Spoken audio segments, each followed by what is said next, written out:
This is a show about getting spooked for fun, and neither one of the hosts are associated with the attractions discussed in any way, except for those skeletons in Devin's closet. Some topics may go from ghoulish to ghastly, so viewer discretion is advised. Welcome to the Great American Scream.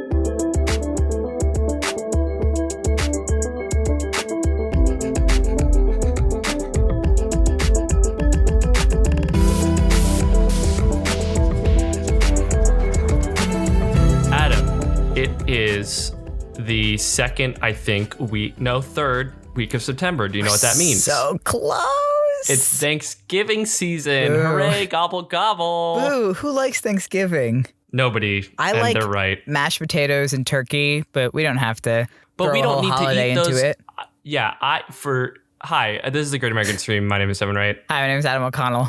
The important thing that I want to talk about, this episode's about Halloween, but before that, we don't need Thanksgiving as an excuse to stuff ourselves with turkey and sweet potatoes and regular potatoes and cranberry sauce. Why do we only eat roast turkey on Thanksgiving? Roast turkey is delicious and deserves to be eaten at all times of the year. Let's have those. My middle and high school used to have Thanksgiving dinners where we would have like turkey and mashed potatoes and gravy and stuff. But it wasn't just on Thanksgiving. We would just have it pretty often. Yeah, and I think we should do that in the rest of the world outside of my high school. So but you know when else you can eat turkey if you want to? On Halloween. On All Hallows Eve, the spookiest of lunch meats.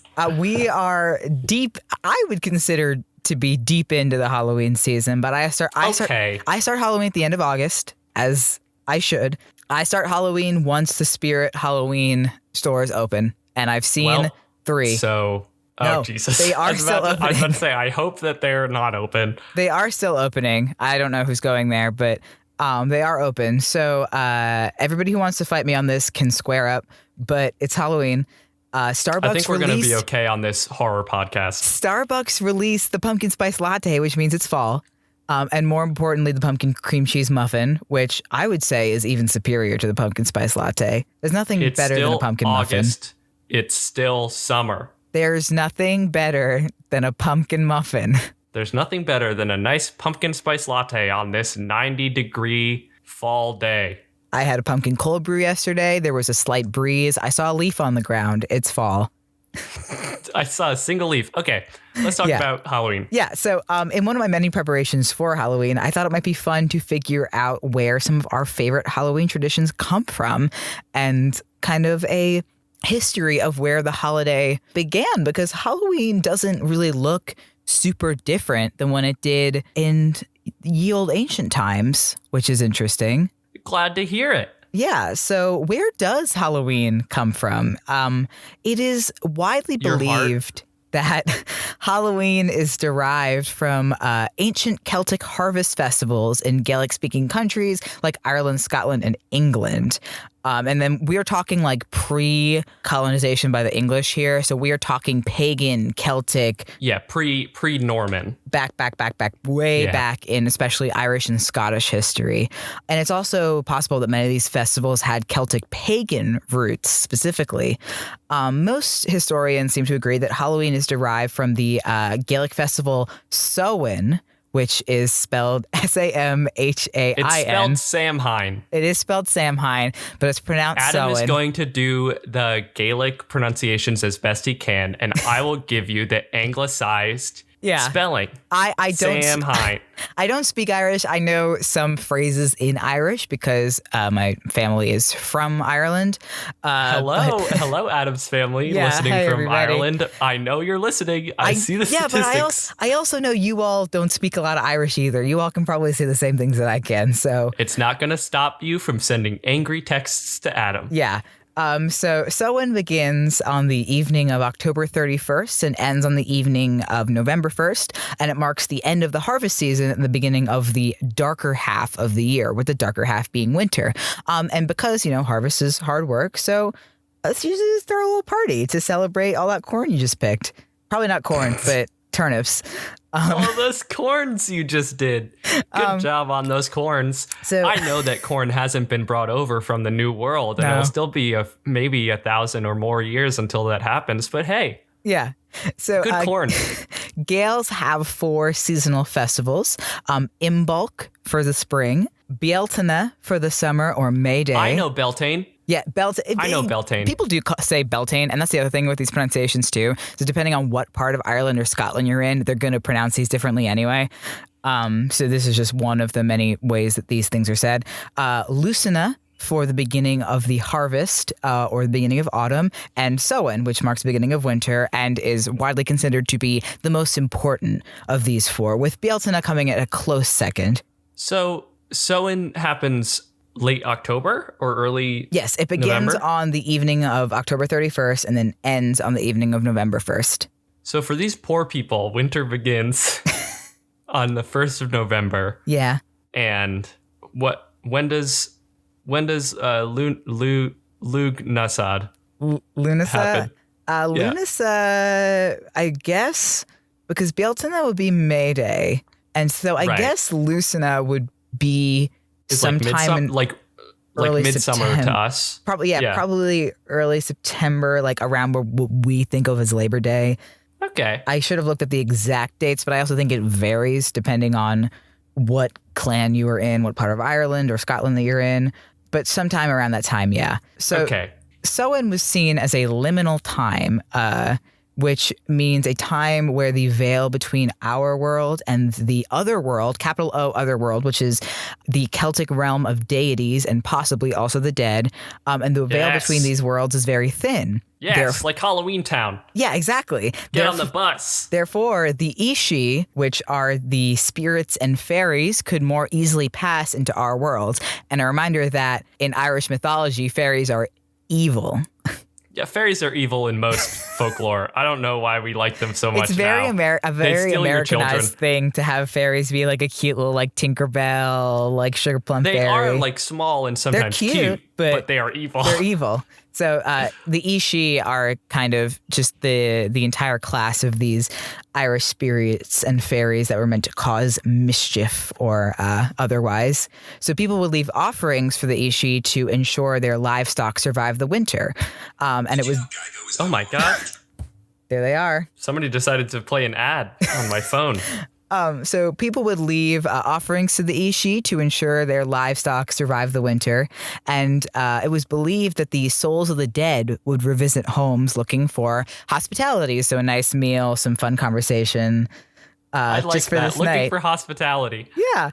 So we see this in other ancient and indigenous autumn festivals as well. A lot of different cultures from around the world have some kind of autumn festival that coincides with a festival of the dead or something like the Dia de Muertos in Mexico, where the veil between worlds is seen as thin. Therefore, communicating with past loved ones or family members or friends is seen as much easier. Yeah, that makes a lot of sense just because as we move into winter, more people are going to die. Like people are going to be dying most during the winter. So like right before that time is when the kind of gate to the afterlife is going to be most open because it's... Yeah. Back to Samhain, since the veil was so thin, it was popular to play games that could do things like tell your fortune or perform some kind of divination. And this is actually where the tradition of bobbing for apples comes from. Okay, bobbing for apples, the wildest tradition of any holiday ever. Yes, I said it. Don't come for me. What? You want to know why we bob? Why? Please, please, so, God. Why do we bob? Why do we bob? Why do we bob? So it was actually picked up from the Roman invasion of Britain and the British Isles as Romans brought the apple tree with them. Apples are not like an indigenous to the British Isles. They came from Rome. So they brought the apple tree with them and merged their traditions with the Celtic ones for their festivals. So in this ancient tradition, young unmarried people would try to bite an apple floating in water or hanging from a string on a line. And the first person to bite the apple would be the next person to get married. Oh, it's kind of an oral version of the bouquet throw. Yeah. When I get married, we're not going to do a bouquet throw. We're gonna bob for apples. You're such a dork. I don't care what nice makeup everybody has on. Can we mix them together so you're chucking apples behind you? You have to catch them with your teeth. But I also think we do the string thing now, but with donuts. Like people will tie like apple cider donuts to a string and you have to bite them. Okay, sure. You've never done that before? No, I've just eaten apple cider donuts. I mean, yeah, you can eat. Another thing that we should not limit to the Halloween season. Oh, absolutely. Apple cider and apple cider donuts, delicious year round. I grew up right near a very large orchard of apples because it's upstate New York and all we do is apples. Yep.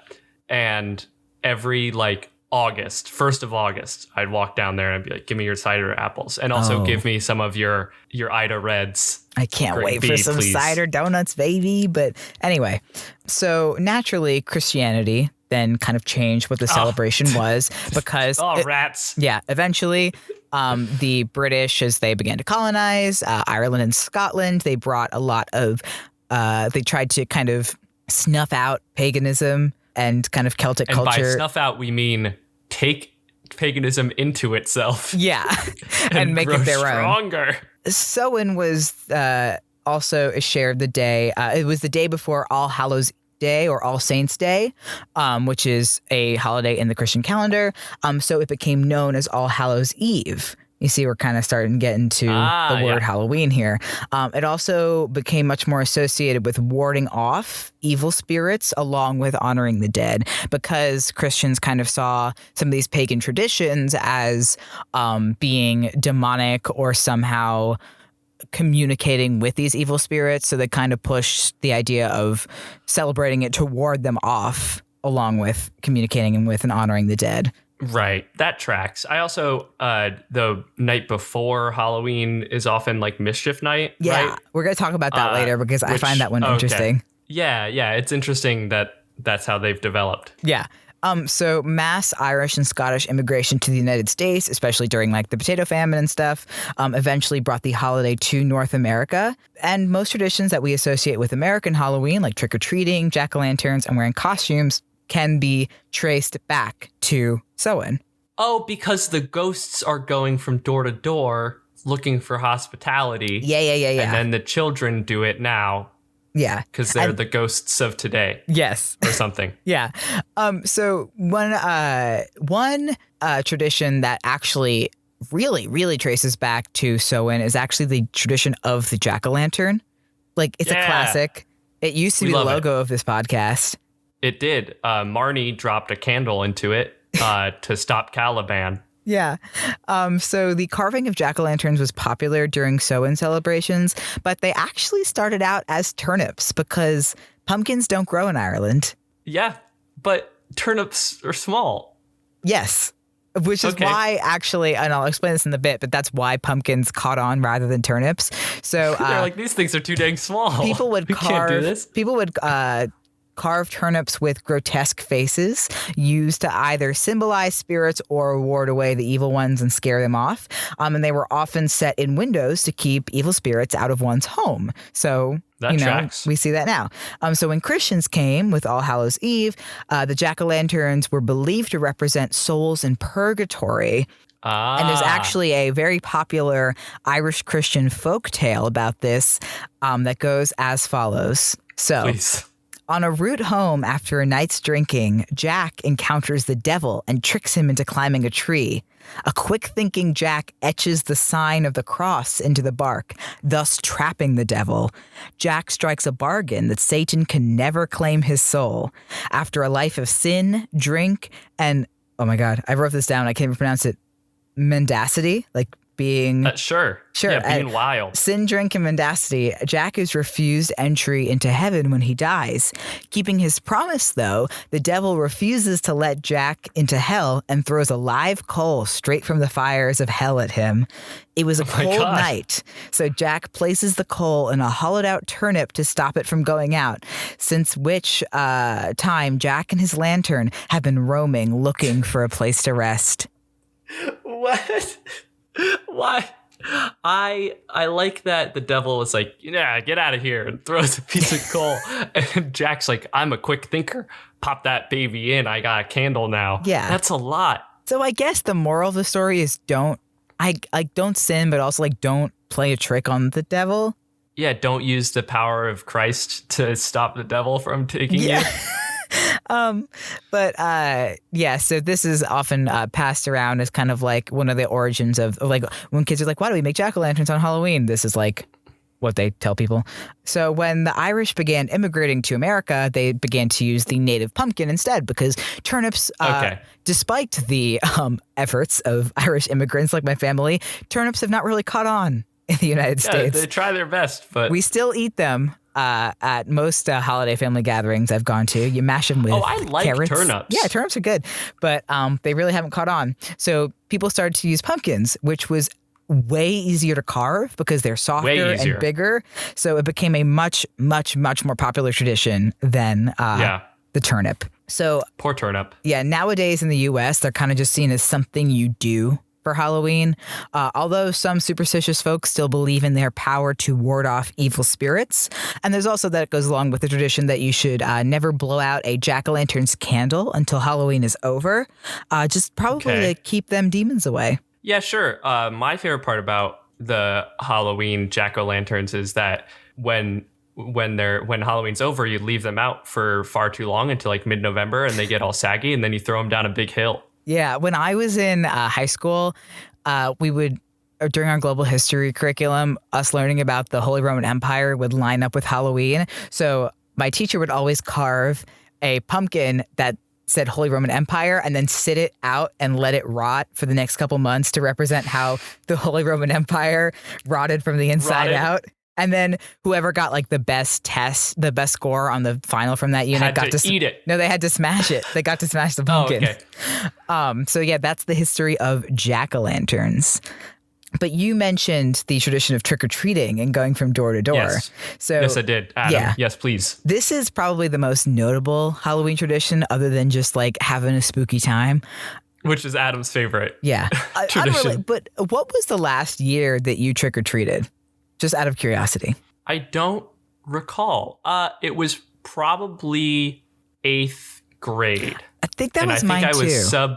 I think I was Sub-Zero from Mortal Kombat. I think it was the last year I trick-or-treated was the same year as Hurricane Sandy because 2012. Hurricane Sandy hit right before Halloween. Remember that, yes. And we didn't trick-or-treat in my neighborhood because no one had power. So we drove up to Bronxville where my Nana lived and we trick-or-treated there because they still had power. I think that was 2012, which means it was your freshman year. Okay. Yes. It was the fall of 2012. Okay. Then that might have been the last year that I went trick-or-treating or did Halloween stuff. Yeah. Involving that. But wow. We're so old. I know. So in England, from about the medieval period up until like the 1930s, they had the tradition of souling, which is a very scary word for a very non-scary thing. So soulers would go from parish to parish begging the rich for soul cakes. That sentence is so crazy. So they would beg the rich for soul cakes in exchange for praying for the souls of their friends and loved ones. And they would cry, a soul cake, have mercy on all Christian souls for a soul cake. This was cited as a popular rhyme for soulers to say as they sold, I guess, but that doesn't rhyme. It doesn't rhyme. It doesn't make any sense. Why are they asking rich people who for some reason are at parishes for prayers when the rich people should already be praying? It's not as wild if you picture it as like, so like picture an 800s like English village, or I guess like after 1066. Yeah. You have these people like going, my kingdom for a soul cake or whatever to all these rich people. That tracks. But now fast forward a little bit.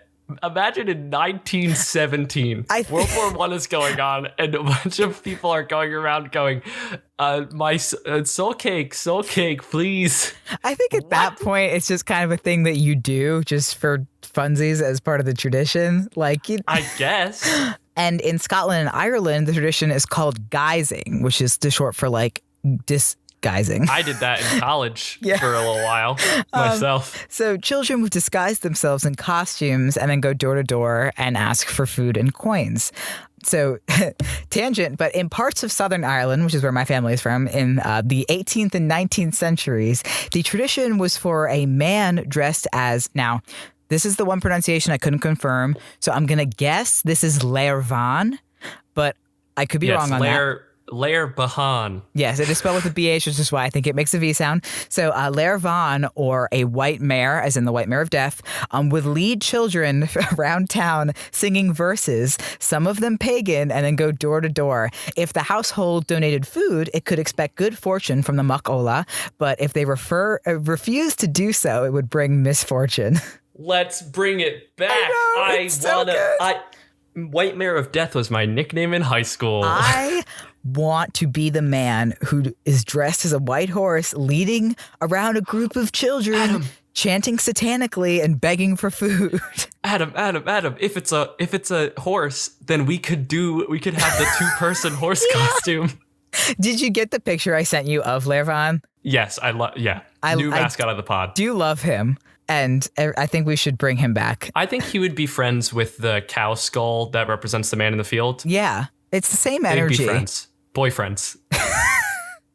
Okay, so most of these incarnations have involved asking for food and promising misfortune if you did not give food, hence trick or treat, you know? Right, which every single starter comedian is like, why do we ask for trick or treat? And it's like, it's dingo. It's a threat. It's like, if you don't give me a treat, you will receive a trick. Yeah.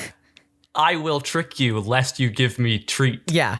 So, which is not as snappy as trick or treat. So, right. So North American kids started guising in the early 20th century. It actually started in Canada before it came to the U.S. But trick or treating as we know it didn't really start until the 1930s.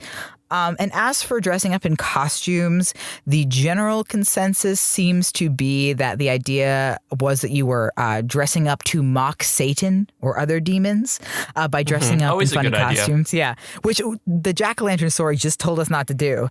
But it's also been seen as having come from memento mori traditions and the dance macabre. So memento mori being an artistic representation meant to remind you that you one day will die. And then dance macabre being a mostly kind of medieval and Renaissance era art movement supposed to represent death as the great equalizer, where dance macabre, whether it was in an etching or a painting of these skeletons dancing, or sometimes literally in a parade, was supposed to remind people of the town that doesn't matter how rich you are now, one day we will all be skeletons together.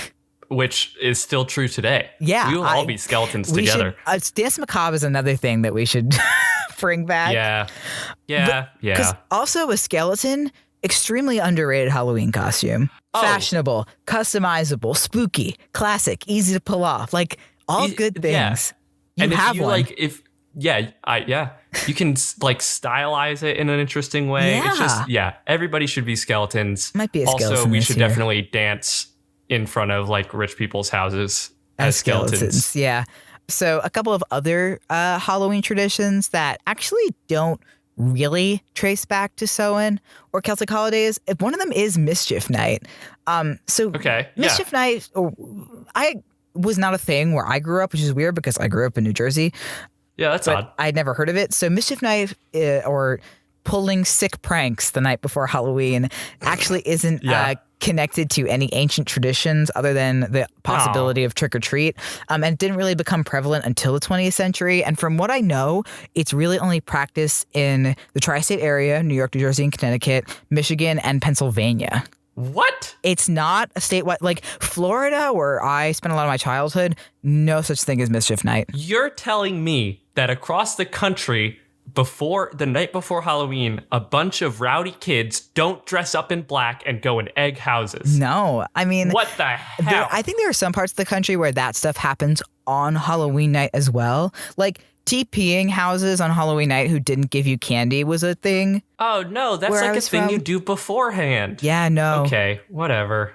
That was never a thing where I grew up, but it is still evidently still popular in many parts of the country. Yeah, let's bring it back. Let's do it.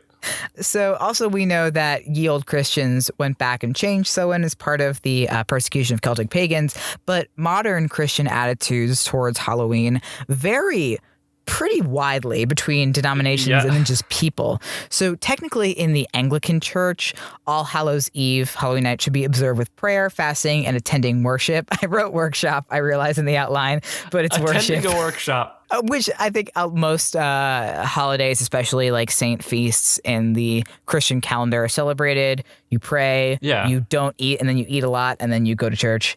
But a lot of modern Christians and denominations of Christianity don't like Halloween and don't celebrate it because of its now modern association with the occult or paganism. Like I know Jehovah's Witnesses don't celebrate Halloween. Yeah. Catholicism, which is, I was raised Catholic, they're like, celebrate Halloween, but don't go crazy. Yeah, it depends on the parish as well. I know my church as a kid had people handing out candy on Halloween, and then the next day on actual All Saints Day is when you would go to church. Yeah.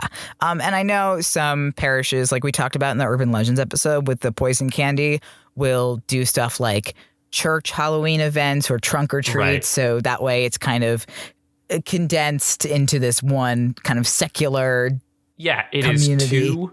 It is the two groups that continue to exist now.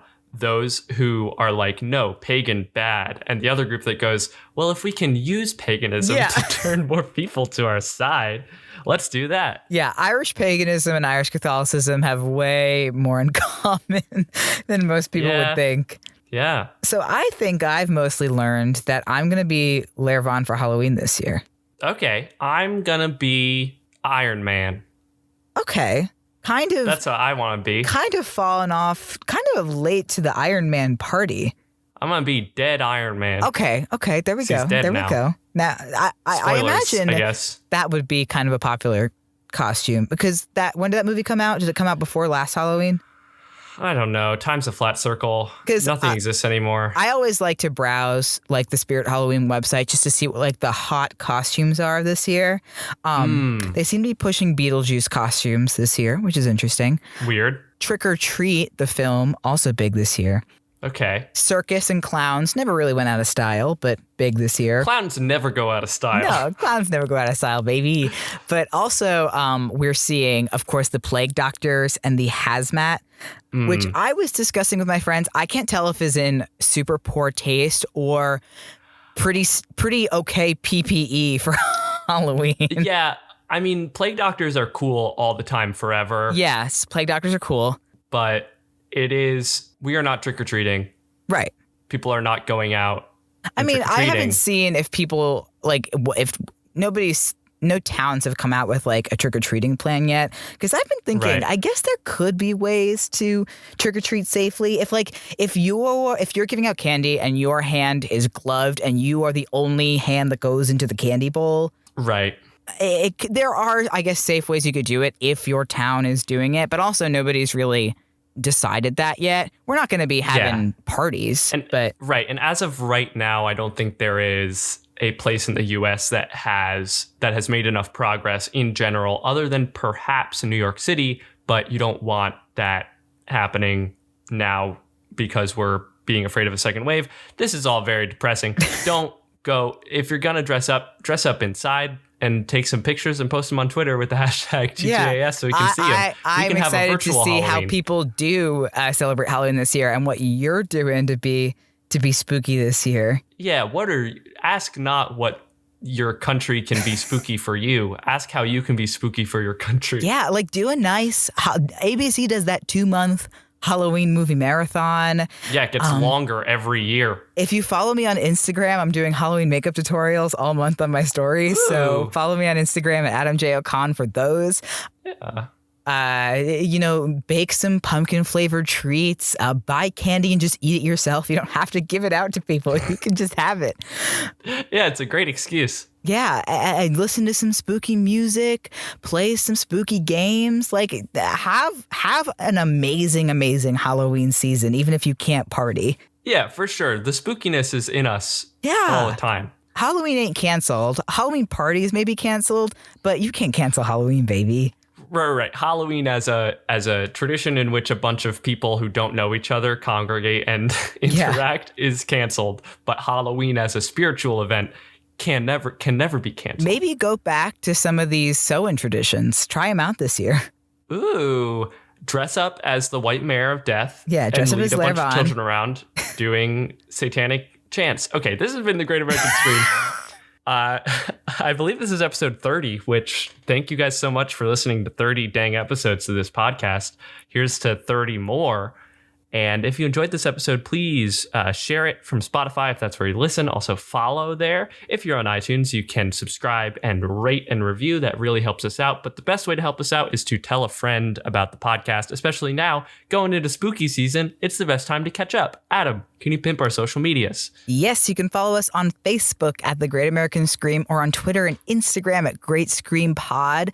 If you would like to hear about something on the show, you can tweet at us or post using the hashtag TGAS, and your suggestion may become a future episode. And also send us how you are going to be spooky safely this Halloween season. Yeah, a special thank you goes out to Michael Segudo, who does our intro, and to Stevie Viola, who does our music. I forgot to thank them last episode. Sorry about that, but I believe that's it for us. I have been Devin Wright. I have been Adam O'Connell. And hopefully you have been spooked. Go be spooky safely, and go be spooky physically distant from other people. Continue to be spooky while socially distant and wearing PPE. We love you. Goodbye.